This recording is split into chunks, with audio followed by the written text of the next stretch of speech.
What up YouTube, ExplosiveMovement here, back again with yet another video, and today I'm going to be talking about how to dunk. Probably make a few videos on this, but I'm just going to be going over some basic things today.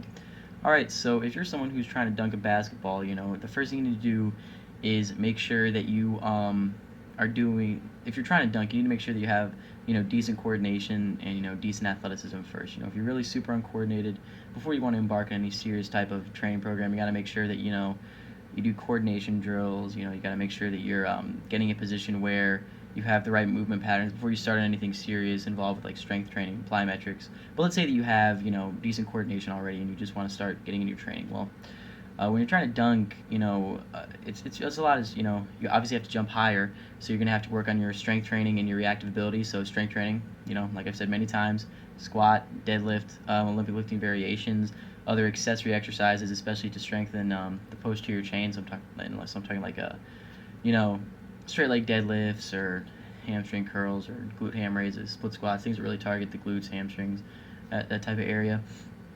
Then you're also going to want to do, reactive type exercises, so explosive movements, a little bit of plyometrics, making sure you're really getting that rebound effect in, doing sprinting. These are all things that will help you out and will help you jump higher. And one thing I want to say is that a lot of people do calf raises for trying to jump higher, but in all honesty, calf raises are an extremely overrated exercise, and they don't really help you that much, so I would not recommend doing them in your training just because it's pretty much a waste of time. And you can get your calves working out just by simply doing, explosive movements like plyometrics. You don't really need to be doing calf raises to jump higher. I mean, your calves are such a small part of jumping higher anyways, so there's really no point in isolating that muscle with calf raises. It just doesn't make any sense. So I just want to get that out of the way.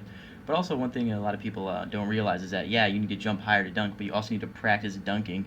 I mean, it doesn't matter how high you jump if you can't hold the ball correctly or get the right lob or work on actually throwing it down, putting it in the basket. I mean, with any sport or any athletic activity that you're trying to do, you want to increase your athleticism obviously, but you also want to work on the technique involved with that. So on days when you're not like going out and squatting or going out and doing plyos, you need to make sure you're getting in the gym and you're actually working on dunking, because if you're trying to dunk in game, or if you're just someone who's just trying to dunk to impress their friends or whatever, you have to make sure you're actually working on dunking. So if you're trying to dunk in game, you have to work on game type scenarios with dunking. You have to work on just the run up, how it feels to jump with the ball in your hand, how to catch a lob, things like that. Just working on the technique. So yeah, if you're trying to dunk, you have to do the athleticism training and avoid calf raises, because it's pretty much pointless. But you also have to work on the technique involved with dunking. Otherwise, it doesn't matter how you jump if you can't actually put the ball in the basket. Alright, so hope you guys enjoy the video. Enjoy the few tips, explosive movement patterns, signing off. Peace.